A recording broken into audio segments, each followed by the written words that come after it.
Well, good morning if you're in the UK, good afternoon if you're in Australia, and good evening if you're in New Zealand. And thank you for joining us for this latest ITS Squared webinar. In fact, I suppose you could call it ITS Cubed this time, because not only do we have representatives from the UK and Australia, we also welcome a speaker from New Zealand on this particular event.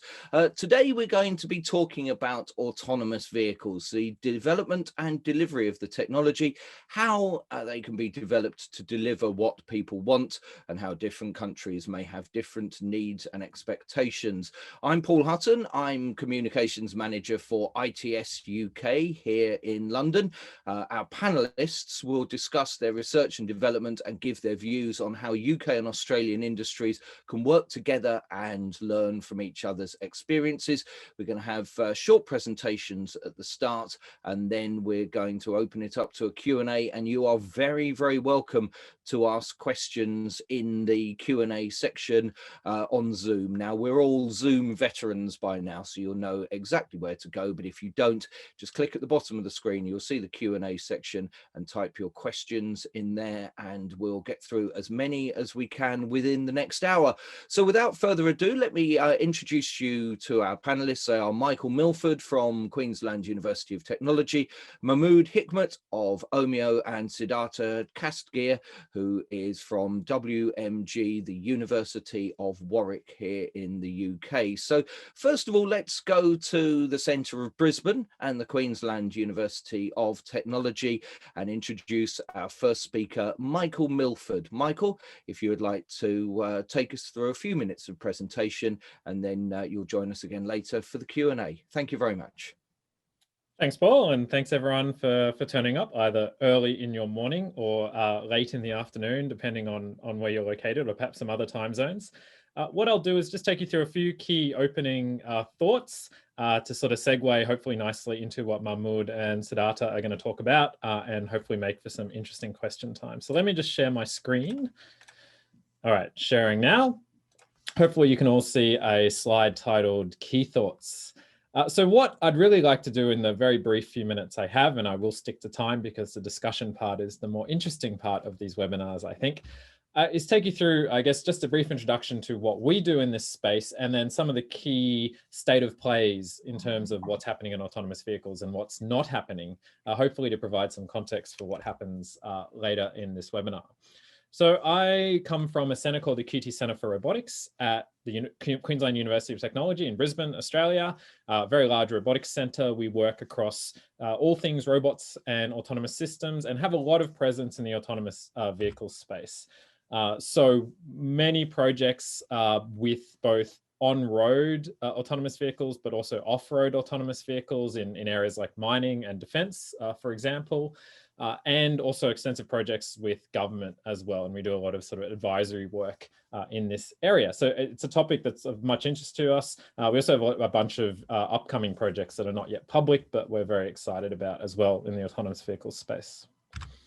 So let's do a refresh. This is the context, and I think Siddhartha and Mahmood will give more detailed sort of points to discuss. But really, let's go back to the why. So there's lots of whys for autonomous and connected vehicles, but really there were two driving motivations, speaking frankly. There were these predictions about a sort of multi-trillion-dollar market for solving the on-road autonomous vehicles everywhere problem. And there was the more sort of lauded reason, which is the road toll, over 1 million people dying on roads every year, and many more than that being injured, and the incredible toll this has on society. Obviously, literally hundreds of other motivations beyond these, but these were really arguably the two overarching driving motivations that at least kicked off this incredible investment and technology race. What's happened in the last few years? Well, we don't have autonomous vehicles everywhere, unfortunately. And in the last 2 or 3 years, even before COVID came along, don't let COVID hide any of the trends that were well in play before COVID happened, we've seen massive consolidation. So realistically, there's only about 4 or 5 leading players in the technology space in terms of a holy grail of widespread autonomous robo-taxis everywhere. A lot of consolidation. There's not many small players left in this sort of core area. Lots of pivots, though. Lots of people doing autonomous shuttles, autonomous delivery vehicles. There is some consensus that these, while not as ridiculously lucrative, may be more viable goals in the short term. Autonomous vehicles that deliver things, for example, don't have to worry about protecting passengers on board. So that simplifies many of the technical problems and perhaps makes the technology more feasible. So a lot of change, a lot of pivots, a lot of self-examination as to where the industry should be heading. So if we step back from this, I guess, commercial holy grail of widespread robo-taxis at level 4 everywhere dominating our roads, which has really been, I guess, arguably the core driving motivation for much of the commercial work, what happens if this doesn't happen, or it doesn't happen in the near term? Well, we have fallback scenarios. And fallback does not necessarily mean bad. It's just a different scenario and it requires different thinking. So we have things like autonomous shuttles operating at airports, operating in a retirement community, for example. We have autonomous delivery vehicles, which I've already covered, not carrying people around, but carrying around freight or your supermarket supplies. We have robo-taxis, but in a highly restricted manner. So working only in very restrictive environments under certain operating conditions. Once again, there are use cases for this, but they are different use cases to what was driving those trillion-dollar valuations just a short few years ago. And then we have the domain where autonomous vehicles have actually been the most successful commercially, which is off-road domains, areas like mining and areas like defense and agriculture. And these areas are, in one respect, actually growing as a result from the on-road problem being more difficult than people perhaps thought it would be. One thing to remember is these areas are nowhere near as lucrative, or not at least on the surface. And so what are the implications of falling back to these scenarios? And once again, falling back does not imply it's bad, but it does imply a change in how we think about things. Another thing to remember about the on-road vehicles is the progress chart. So a typical technology will reach a certain level of performance and it'll have some commercial viability. Voice recognition on a phone is a great example of this. It didn't work perfectly, but it was good enough for a product. For on-road passenger carrying robotaxis, that doesn't really work. You can't have a vehicle that only sort of works. It needs to be pretty much near perfect for it to be viable. So it's different to many other technologies. And we don't know how much work is required to bridge this gap. We know there's a gap to the required level of performance, but there's a lot of contention about how we bridge that gap and how we go about doing it. Utopian future, this is like the dream case. There's no or minimal deaths or injuries. There's all sorts of positive impacts on cities and city layouts, massive reduction in traffic, and most of interest to me, I get to sleep during my commute. The dystopian future is perhaps health outcomes get worse. People stop walking everywhere and heart disease goes up. Money just dominates everything. So you pay for the level of service in a way that is not very equitable.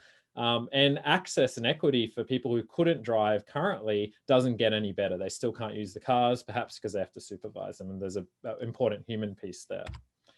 And I'm just going to leave with this provocative thought, which I would quite happily get into debate, which is technologists and researchers do have a tendency to over-focus on the technology at the cost of other things like human factors and economics and all these other things. I guess in the case of on-road robotaxis, for example, technology really is still the key limiting factor. No amount of regulation is going to make up for the technology fundamentally not being good enough. The other issues are extremely important, but they aren't going to compensate for the technology not being up to scratch. And we do a lot of outreach. Plug for a Kickstarter book on this coming soon.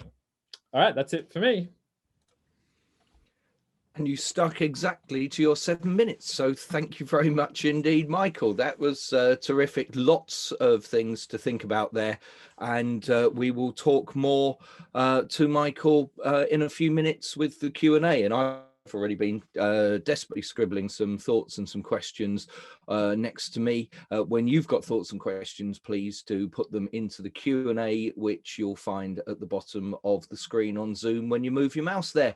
Now, let's move on to our second guest, and a company that has been producing actual vehicles to be used in the real world. It's Omio, and let's go now to New Zealand and speak to Mahmood Hikmat. So for the next 7 or 8 minutes, Mahmood, sir, the floor is yours.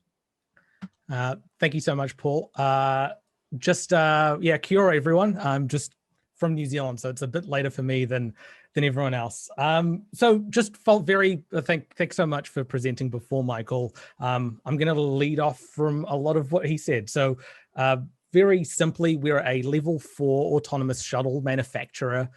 So we're not going after that holy grail. We're a level 4 autonomous tram that runs on virtual tracks. By limiting the technical scope for us, we're able to tackle a problem that is much simpler than, say, a very large company like Waymo or any of the big tech giants who want full self-driving absolutely everywhere. So we're in the autonomous shuttle space. Just to give a bit of background about where we came from and our motivations for being a small Australasian company that decided to build an autonomous shuttle, which is a very weird thing to do. We actually came out of a company called HMI Technologies. HMI Technologies is an ITS infrastructure company. We mostly do roadside infrastructure such as electronic signs and sensors. But we sort of had, in around 2015, we had a look forward and we said, are we still going to be selling the same products that we're selling today in the future? What was the future going to be like? And we thought autonomous vehicles are going to play a larger and larger role as they come in. Well, if you have autonomous vehicles, are you still going to be trying to communicate with them using signs on a board? Pixels on a board? Our inclination was no, it's probably going to be some sort of RF technology, wireless technology for communication. And rather than be sort of disrupted by the change, we wanted to lead the pack and find out what that disruption is going to be and be ahead of the other competitors as the industry was changing. So we set up 3 trials around Australasia. One in Christchurch Airport, one at La Trobe University in Melbourne, and the other at Sydney Olympic Park. And this was a mixture of consortiums between local and national governments, as well as educational institutes. Basically, everyone was trying to figure out, for different reasons, what would autonomous vehicles mean for them going into the future. So for us, the integration was a really, really big thing. It's how do we communicate with these vehicles that are out on the road? So once we got the vehicle, it was really exciting. And we asked the manufacturer, hey, tell us what signal we need to push to send in order to get the vehicle to stop at a red traffic light. We know infrastructure, just tell us what we need to do. They said that feature's not available. And by the way, we're not going to make it available. We don't work with anyone from a technical point of view. We just introduce features as they come out, and you need to sort of wait in line. So, which completely went against what we thought the world would look like. I mean, they were thinking of the vehicle being 100% of the solution. You want autonomy, then you buy an autonomous vehicle and suddenly you have autonomy. We came from the infrastructure side and we said, no, infrastructure plays 50% of the role. The autonomous vehicle needs to talk to the different charging stations around. It needs to see the traffic lights. The infrastructure part of the equation is really, really important and can't be forgotten about. But we were also wrong in that regard, whereas actually there's sort of 3 different systems, which is the management systems that lie on top of it as well. So right from the get-go, we were looking at sort of the integrations of the system. It's great if you've got the technology, but if you can't integrate that technology into an application that makes sense, then you've just built really cool technology and it's not going to be really useful for anyone. It's like having a mobile phone with no apps on it.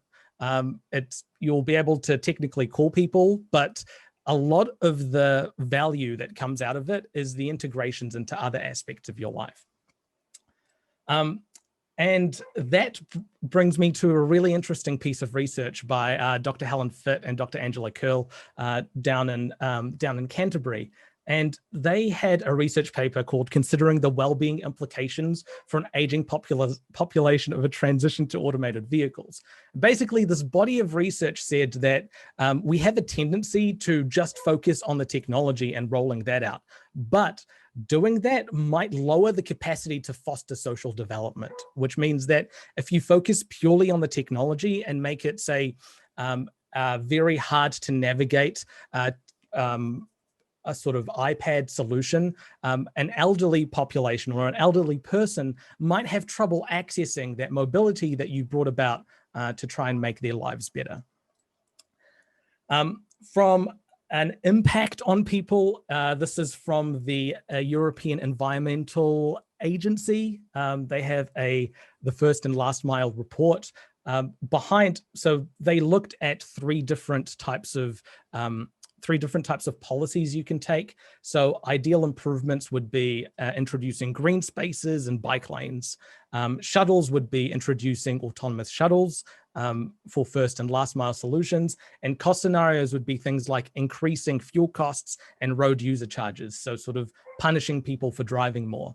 And they actually found in most cases that shuttles were the leading sort of carrot that you can add as opposed to using a stick. Which was a really cool piece of research to come out of there. Just to go a little bit into the background, this stuff is stuff I haven't shared before, but I think really interesting from a design perspective.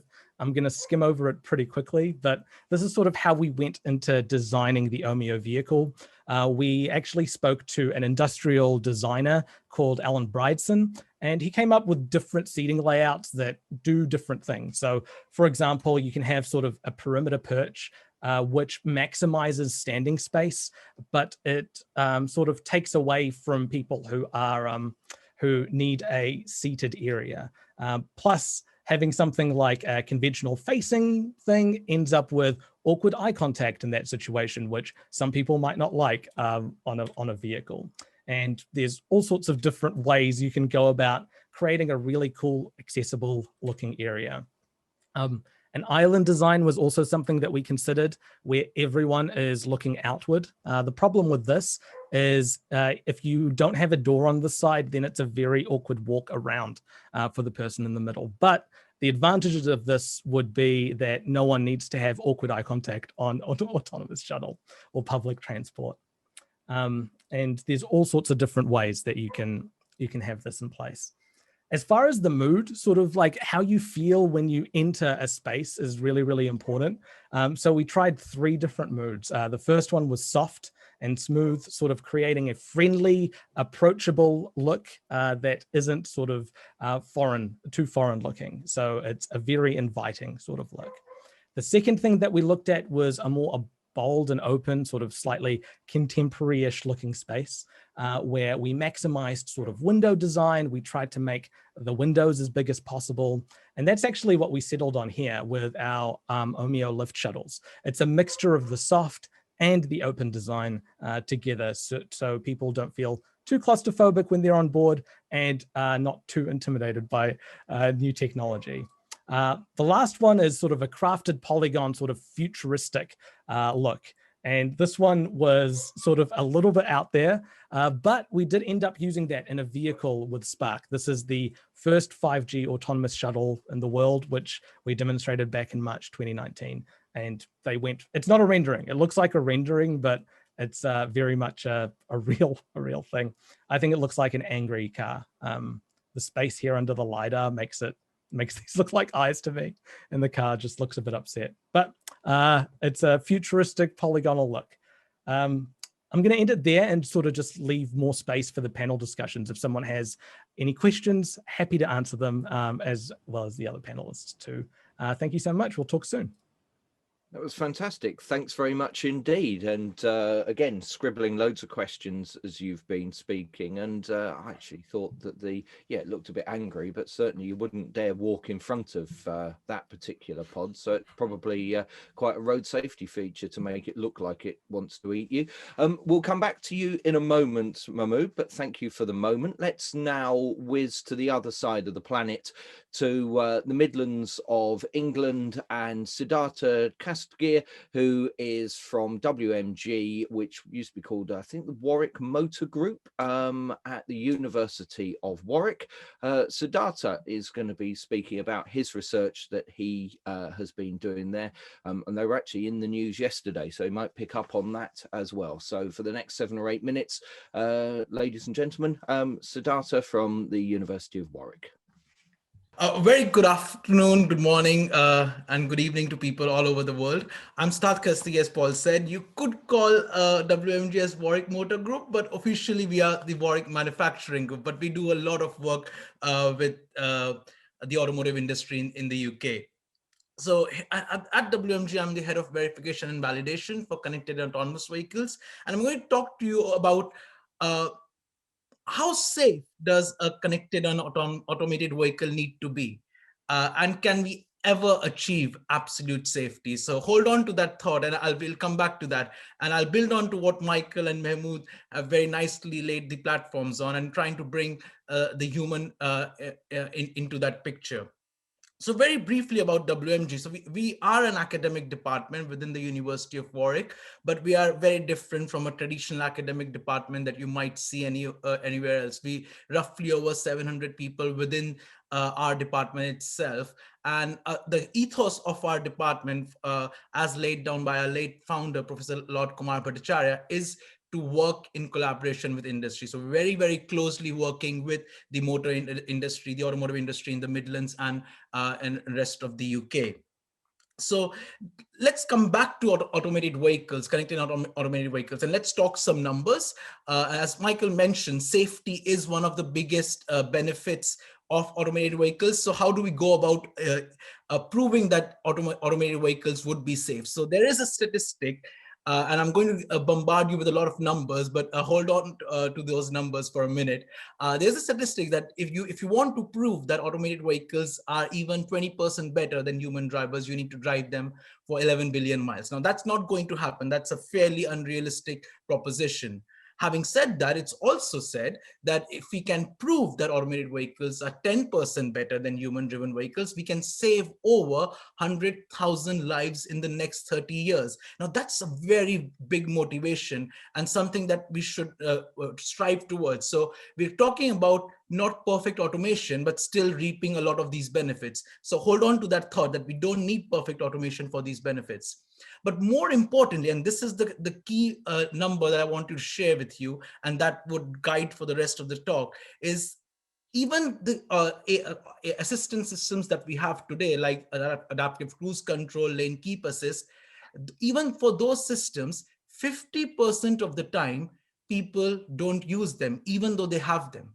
Now, that is a very peculiar observation. Now, here we are talking about bringing automated vehicles, but people already have some level of automation and they're not using it. So if we cannot make people use these systems, what purpose do we have in actually introducing these systems to the society? So that's the crux of this whole talk. As to there's a lot of talk about this technology changing the world in terms of safety, in terms of efficiency. But if we cannot get people to use these technology, there's no point doing all this. So how do we go about bringing this technology to the society in a way that they can accept it and they can trust it?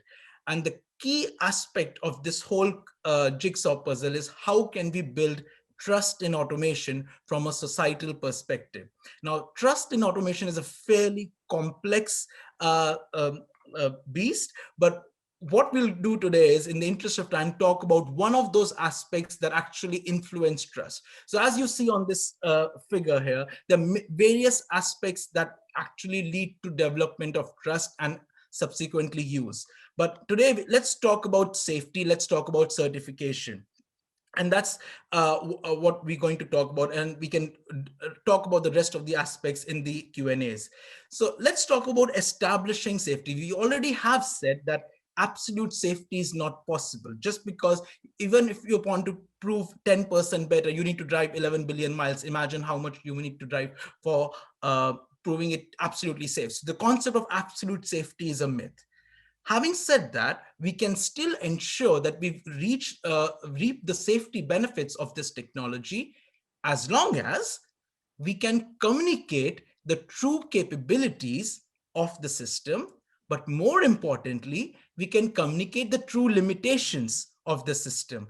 And that essentially needs to be our goal as engineers and designers. So we call this concept of informed safety as being able to first establish what a system can and cannot do, and then being able to communicate that to the user so that they use the system in a more appropriate manner. So they don't misuse the automation like we have seen with certain systems in certain countries. So we did a fairly extensive driving simulator study with over 100 participants, and we gave them two different types of automation, a very low capability automation and a very high capability automation. And to our surprise, when we provided them the information about the true capabilities and limitations of both the low capability and the high capability automation, the level of trust was the same in both the systems. So as long as we can impart this information and impart the state of informed safety, we can have high level of trust and ensure appropriate use of the system. So what entails when we talk about informed safety? Essentially, what we need to do is understand the true capabilities and limitations. That can be divided into three aspects. So you need to understand where it operates, how it operates, and what is the evidence of the claim for what you're saying.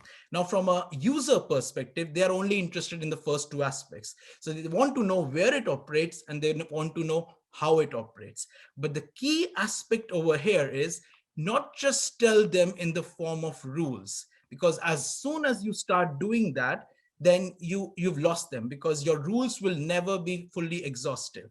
And that's where there's this concept of knowledge-based behavior. So you need to impart why the system is behaving the way it is behaving. Because if you start doing rules and say, oh, it cannot do in rainfall, but can it do in snowfall? So you need to focus on why it cannot do in rainfall. For example, it cannot perceive in rainfall, the perception system is not good enough. So if you are able to impart that knowledge in a way that is understandable to the user, that's when you can achieve this concept of informed safety and subsequently trust in automation. And once you do that, you've won the user and all over, and the person would use the system in an appropriate manner, irrespective of the capability of the system. And that's when we start reaping the benefits of automation. So technology on its own is not good enough for us. You need to get the human actually part of that technology design concept, so that you get people to use this technology in a safe manner.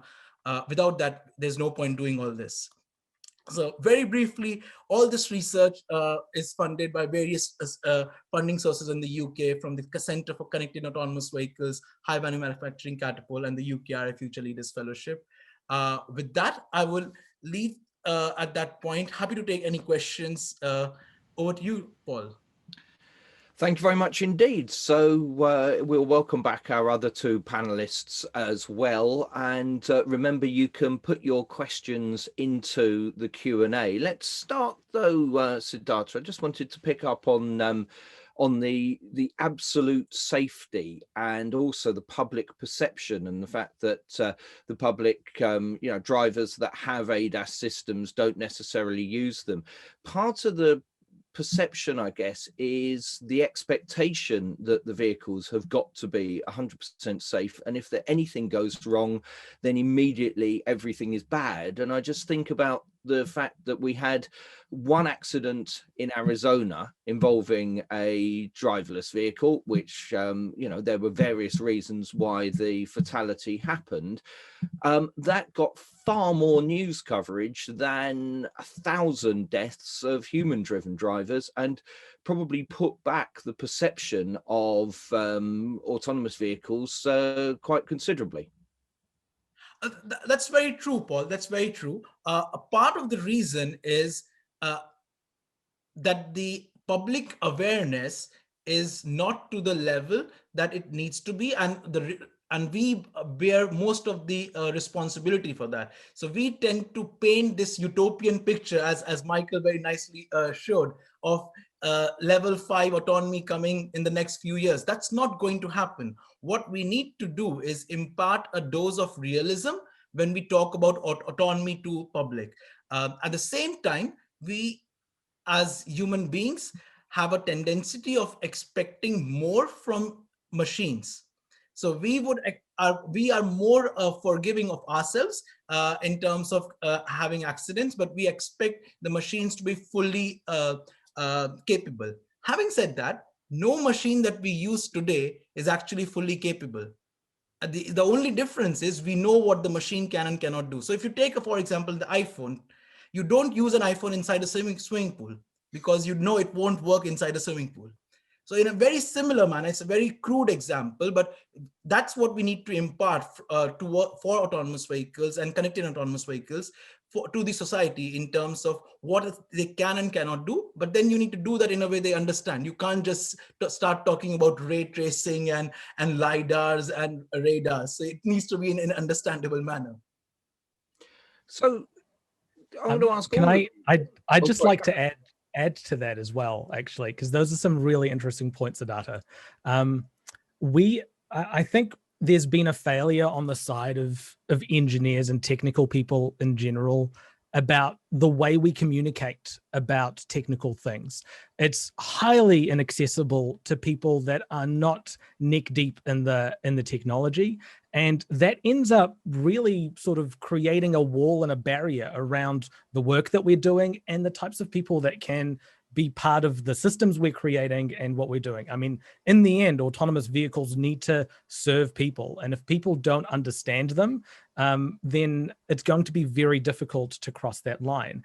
And these people don't necessarily have technical degrees or a technical background. So assuming that they can understand things like what a p-value is and what our confidence interval around the safety of something is, I think that is I think if we think about it, everyone on this panel, everyone who's actually attending this webinar and who's hearing me speak is in an incredibly privileged position. And they're capable of at least assessing technology in a way that not everyone who needs to be served by this technology is able to be accessed by. And we end up making this assumption that if only we have the right facts, or if only we have the right way of explaining something to someone, that we can get them on side. But that's not the case how everyone works. I don't think you can logic someone out of a position that they emotioned their way into. So, and that's something that I think engineers really struggle with. How do you go and argue from an emotional perspective around a technology? Because when you're used to all these sort of facts and figures and basing everything in that. Can I ask a question of all of you, which comes right off the back of that, Mahmood, which is that engineers are trying to solve something that actually I've got a question. Are we solving a problem that doesn't exist? And that's level 5.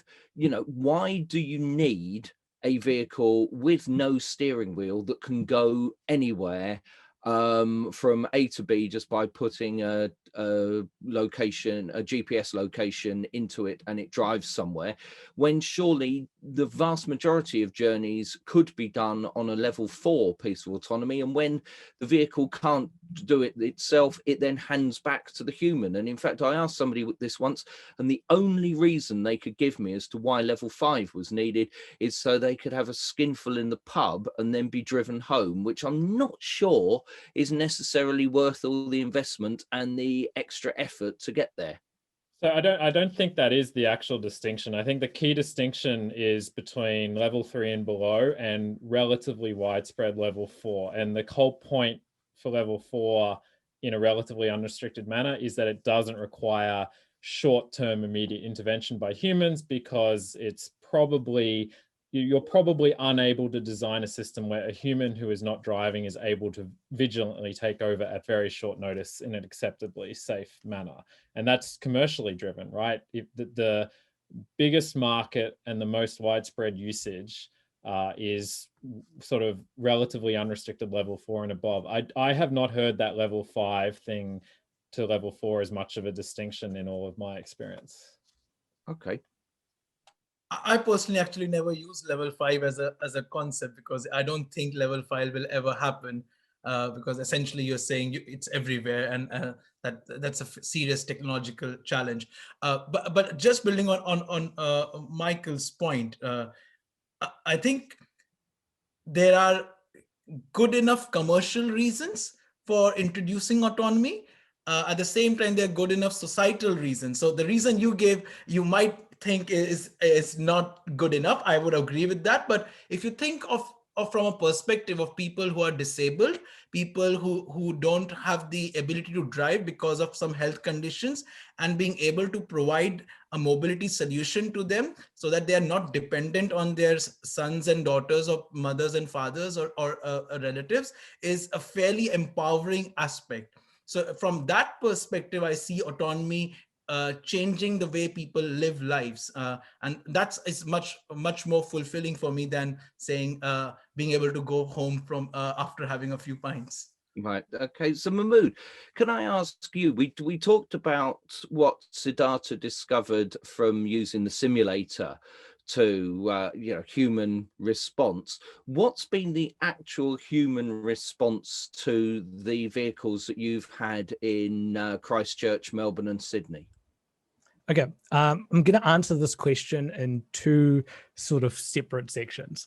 So the first one is, what was actually the people's response to them? Largely, we found that around about before taking a ride on a vehicle, two-thirds of people were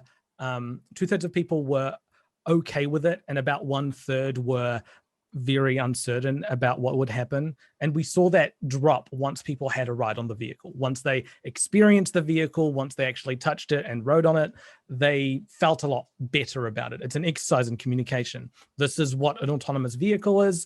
It's not this futuristic, weird thing that is Skynet and you don't know how it works. Here, have a touch on it, ride it, and see how this tool can serve you in your life going forward.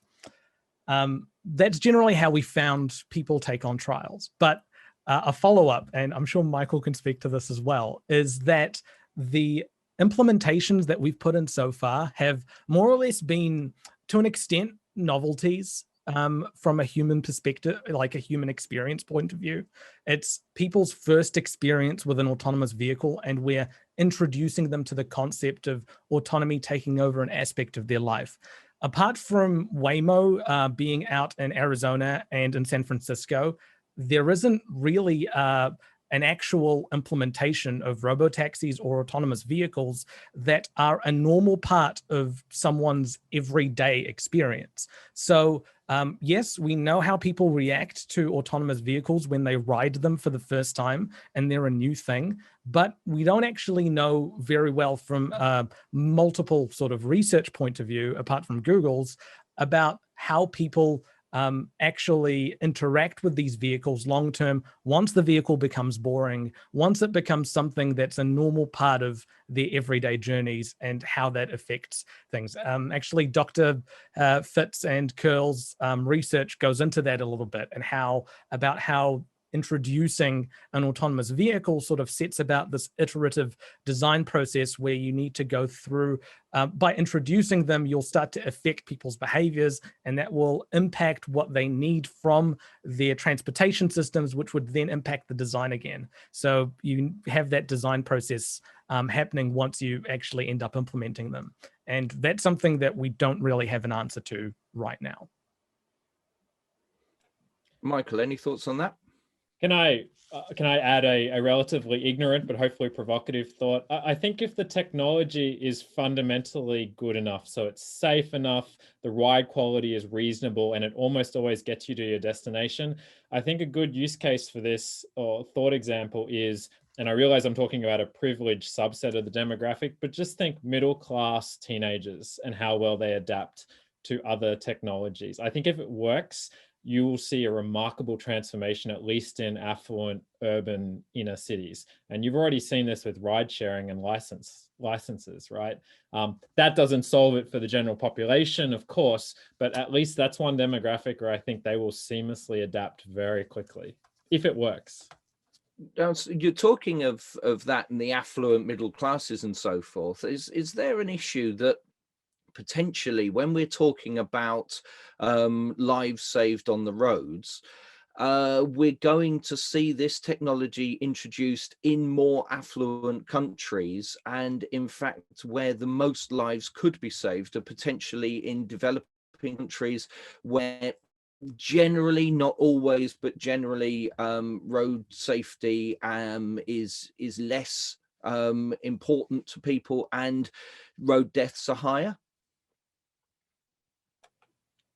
I cut it from my presentation, but I have a economic GDP graph and a road toll per capita graph, color map of the whole world, and they're almost inverses of each other. So yes, that's very much a real concern. Right, I'm going to move to some of the questions that are coming in now on the Q&A. Robert Meekums asks a question, are we trying to run too fast? Do we need to solve the connected part first on existing vehicles and then lead into the autonomous part where appropriate? So when we talk about connected and autonomous vehicles, and it sounds like it's all just one phrase, in fact, it's connected and big pause autonomous vehicles. I don't think you need to choose one or the other. Por qué no los dos? Why can't we have both? I think having a connected vehicle makes the autonomous part a lot easier and can expand on the features there.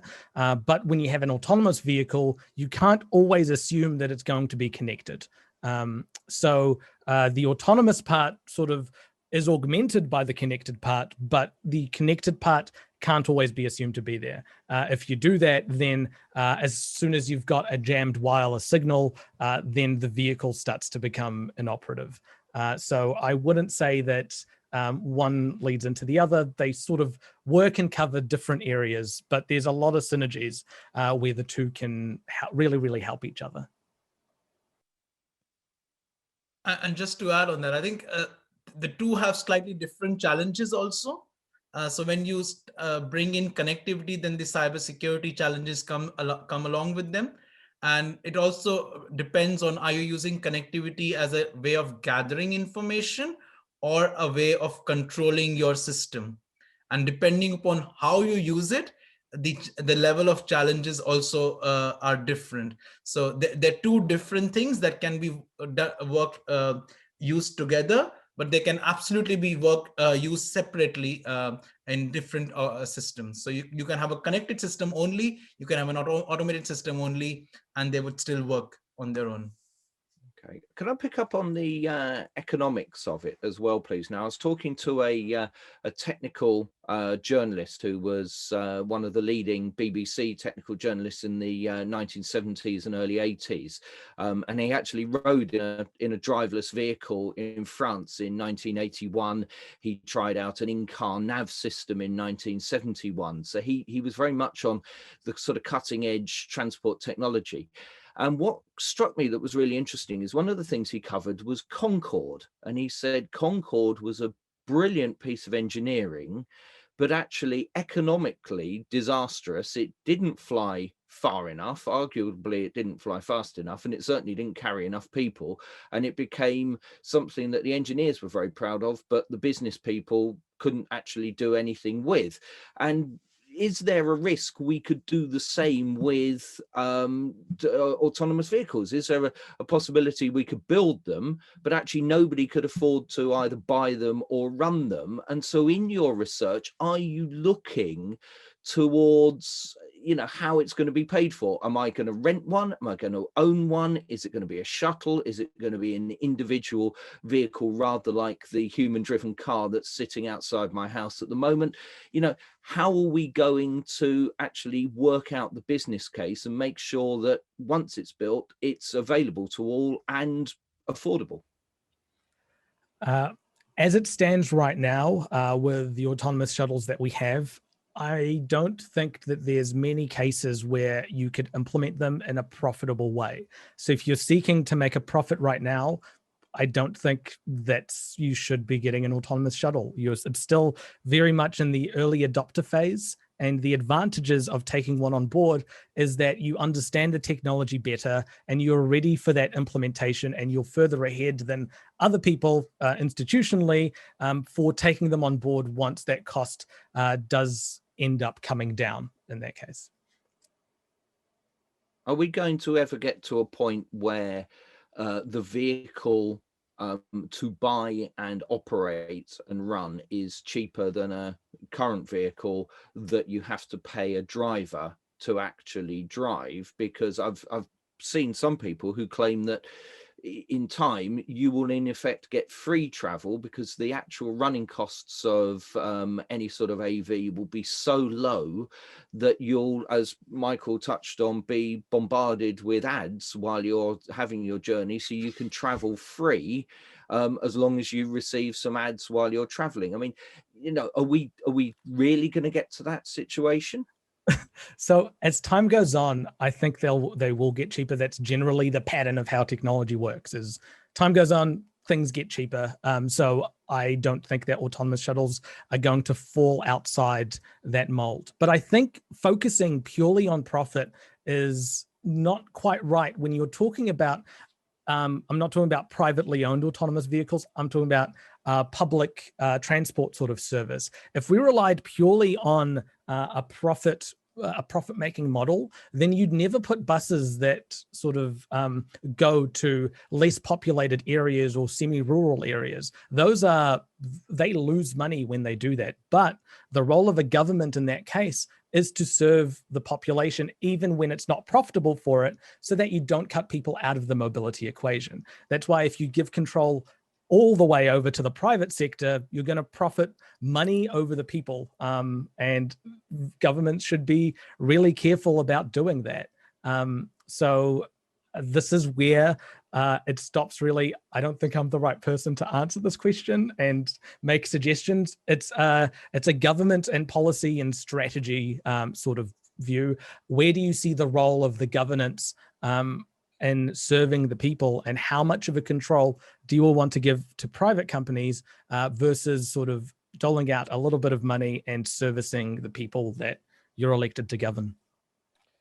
Just to add on that, the other thing to bear building on that is simply that if autonomous vehicles don't end up being profitable in any of these sort of holy grail goals, and there's no clear consensus on this yet, you don't want to kill the idea just because it's not profitable, because as Mahmoud said, there's other more admirable, more societally helpful purposes for them in terms of equity and access to transport. The other thing I think it's important to mention is a lot of key issues in this area tend to get confounded with each other. So arguably, the biggest change, which is also often lumped in with autonomous vehicles, is people not owning cars anymore. And that doesn't require the vehicles to be autonomous. You could go to a society now where almost no one owns a car, and that has huge implications for city, for urban sprawl, for parking, for all those sort of things. And that has nothing to do with autonomy, but often those two things are linked together, partly because some of the rideshare companies were, until recently, pushing very hard for autonomous vehicles to improve their commercial value. So it's important to keep these issues separate, I think. Can I ask also about different parts of the world? Here we are, we're talking 3 different countries talking together. Now, I know that we should all stick together because those of us that drive on the left are in a minority, so should be very much, watching each other's back. But in seriousness, are we able to pick up, for example, an Omeo pod and bring it to the UK, or are there cultural or regulatory or technical differences from one country to another that we need to consider in order to ensure that these things work and work effectively? Or can we get to a point where it's one size fits all? Absolutely. I have experience in this, actually. So our vehicles are going to Korea at the moment. They're in New Zealand, and they're also in the early stages of going to the United States as well. Each of those countries have a different sort of disabilities act where the public service needs to, public transport needs to have very specific physical characteristics to service that population. So if we make a one size fits all model, that's not really, we need to find a way to make all of these different disability standards fit over each other. So that's not the approach we've taken, and we make individual sort of slightly modified versions that are for each of the specific markets. That's one area, but I'm sure things like the frequency that you use for connectivity, if that ever goes in there, ends up being when we decide between 5G and DSRC, if that ever happens. All of those factors end up coming into what you end up putting inside the vehicle. I think it's, as I said from my presentation, I think it's a fault if you assume how your vehicles are going to be used as a manufacturer. You need to leave that open to the people purchasing the vehicles and implementing them, because they're going to be used in ways that you haven't thought of yet. And it's not your role to think of those things. It's for people to think of what tools are best suited to their lives. And so we've tried to be very, very open to integrating technologies and different applications into what it is that we do. And just to add to what Mahmood was saying, there's a lot of customization or country-specific legal and liability frameworks also. So for example, in the UK right now, we don't yet have a legal framework for automated vehicles, but there's a big piece of work happening with the Law Commission in the UK, who are trying to create one through a 3-year project that they've been part of. Similarly, the other countries are also doing the same discussions. So I don't expect the legal framework to be the same across the different countries. As a result, the AV and the service that is associated with it needs to cater to the legal framework, because you don't want an illegal service in a particular country. Okay, and then of course, picking up on the legal side of things, of course, there's also the data protection side of things. We've had a question from Mahmood asking, how will you protect the various user data? For example, is there a microphone inside an autonomous vehicle that will be recording, like a cockpit voice recorder? I mean, my guess surely would be that if there's no driver, the data could be recorded, but you wouldn't need to actually sort of eavesdrop on people's conversations in there. Again, we're a manufacturer, so that question would be best suited to the specific operator that's putting that microphone in there. So the manufacturer makes the vehicle, but isn't necessarily the operator of the vehicle at all times. So for example, if someone buys a certain brand, like a Volvo truck or a bus, Volvo isn't going to be involved in the day-to-day operation. If you're putting a GPS on it and tracking your employees as you drive that Volvo truck around, there might be specific laws around privacy for the jurisdiction that you do that in. And what's legal in one place might not be legal somewhere else.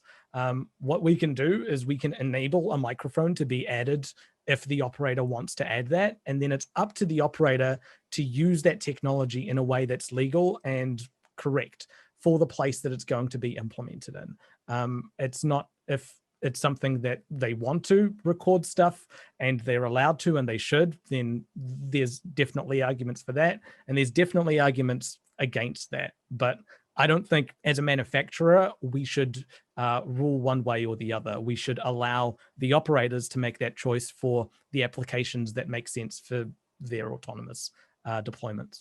And talking of sort of deployments in different countries, Michael, one thing you didn't particularly mention, but I presume is very different in Australia to the UK, or in fact New Zealand, is just the distances involved when you get outside the cities for freight and the potential there. Where are we in Australia with the potential for autonomous trucks trundling over the Nullarbor Plain, for example? So when it first became evident that we weren't going to have hundreds of millions of autonomous vehicles, maybe 2016, 2017, and people started to look at pivots. Yeah, freight, long distance freight, platooning trucks became one of the main focuses and still is. It's controversial, right? Because it's not clear whether it is actually an easier problem or not, or whether you have to basically solve all the core problems that you'd have to solve for on-road autonomous robotaxis anyway. I know that there are companies looking at this. I know California has a lot of autonomous vehicle related trucking companies, a surprising number when you visit some of their innovation centers. In Australia, I think there might have been some initial sort of technology trials, but there's nothing major that I know of that's been public, even though, yes, that is of obvious interest. The other issues are like, if you need a person to be around at least a little bit of the time, then where's the cost saving if that person still has to be in the cab as a backup? And so the economics once again come to the fore. Safety is another argument, but they have driver vigilance monitoring systems, which are quite good at that as well. So once again, what does the autonomy give you over that? So it's all fairly nuanced. Okay, right. We're almost out of time, believe it or not. When we chatted beforehand, I said this hour disappears quicker than you can imagine, and sure enough, it has again. One real takeaway is that this is one of the very first times I've heard somebody say level 5 just won't happen. They can't, see the time scale at all of level 5. I'd be interested in the summing up to get your views on what we've talked about in the hour, but to finish by asking you some ideas of time scales as to where you think we're going to be in time, because of course in the UK 5 or 6 years ago we were promised that by 2021 we would have driverless vehicles on our roads, and last time I checked there aren't that many of them. So where are we on that, and what are your takeaways from our discussion this morning, this evening, this afternoon? And I guess I'm going to pluck one person out. Let's go in the order that we started as well. So we'll start with Michael. Time predictions. Why do these always come up? So look, I'm going to partially sit on the fence, but partially make some predictions. So the first major prediction I'll make is that we are seeing limited autonomy vehicles that have significant brand prestige gradually achieving more and more market penetration, at least in sort of affluent developed countries. And I can't see any reason why that won't continue to happen, why the price points won't continue to become more competitive. And you'll see an increased semi-autonomous feature set on all the brand name cars that you buy, but that's not full autonomy. I was really hoping that the autonomous trials that Cruise and Waymo were running in America, with no safety driver in the car and relatively easy access for the public, would determine once and for all whether we had, at least at a local scale in certain markets, a viable model going forward. I have not yet seen the conclusions from those trials, and I don't know if there are any definitive conclusions. So I think we need to see the outcomes from those trials. And then we need Mahmoud to make some more compelling arguments about where he sees the commercial value in the next 5 years, which I'm really interested in, to see where we're going to be in 5 or 10 years' time. I'm not going to make a prediction because traditionally manufacturers have been absolutely terrible at missing every prediction that they make. So it's counted, like, you want to hear a number, any number I give, call me up after that many years and you can tell me why I'm wrong about it. So I don't think that's even a point. Plus, it's not just a technical question, it's also a regulatory question. So I wouldn't just be answering, like, is the technology enough at that stage? I'd also need to predict what the different regulations are going to be for specific places. I mean, you have autonomous vehicles in California and Arizona. What about the different states? I know nothing about the different states in the US or their laws, so I can't even begin to make predictions over there. As far as whether level 5 will happen, I'm going to disagree and say that I think eventually it could happen. It's not something that I'm prepared to rule out. I mean, technology always progresses in a surprising way as time goes on. And I think if you show people from 100 years ago what we have today, their mind will be blown as how impossible the things around us are. But from an effective level 5 versus a true level 5, I mean, if you look at what Waymo is doing, they've pre-mapped an area and their vehicles operate completely autonomously in that area. What's stopping a large company like Google pre-mapping everything and using level 4 technology to put it in sort of effectively everywhere? So, I mean, the different implementations, the different technologies that are around, I don't know, and I'm not prepared to make any sort of conclusive remarks either way. We're working on solving things in an agile way. We take what opportunities are in front of us and we solve each problem that comes in front of us. And I can't predict what the problems are going to be a year from now, because sometimes they're technical and sometimes they're a very human factors regulatory style problem, which any sort of engineering degree won't necessarily help you get over the line for. But thanks so much for organizing this. This has been a really fun panel to share with you guys. I would give you a couple of numbers, Paul, and I would give you 5 to 6 years for a limited ODD low-speed application, because that's what we've been working towards from a regulatory perspective also. Apart from that, I won't give you any number. So I can't give you a number for motorway application, robotaxi. What I would say is we need to be very aware that a trial is different from a commercial deployment. People tend to conflate the two together and they think trial is actually a commercial deployment. It's very easy to do a trial. It's very difficult to get the economics of a commercial deployment right. So that's what I would leave at.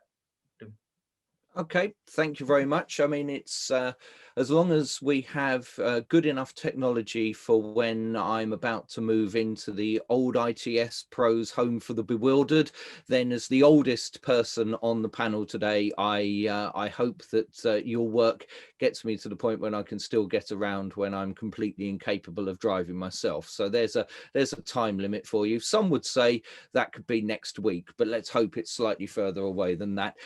So thank you very much to Siddhartha, to Michael and to Mahmood for a fascinating conversation from 2 continents and 3 countries on today's ITS Squared webinar from ITS UK and ITS Australia. We'll be back with more in our series in the weeks and months to come. So do keep an eye out on your alerts for when we're going to be talking again. And for now, I'll just wish you either a very good day or a very good evening. And thanks again for joining us. All the best.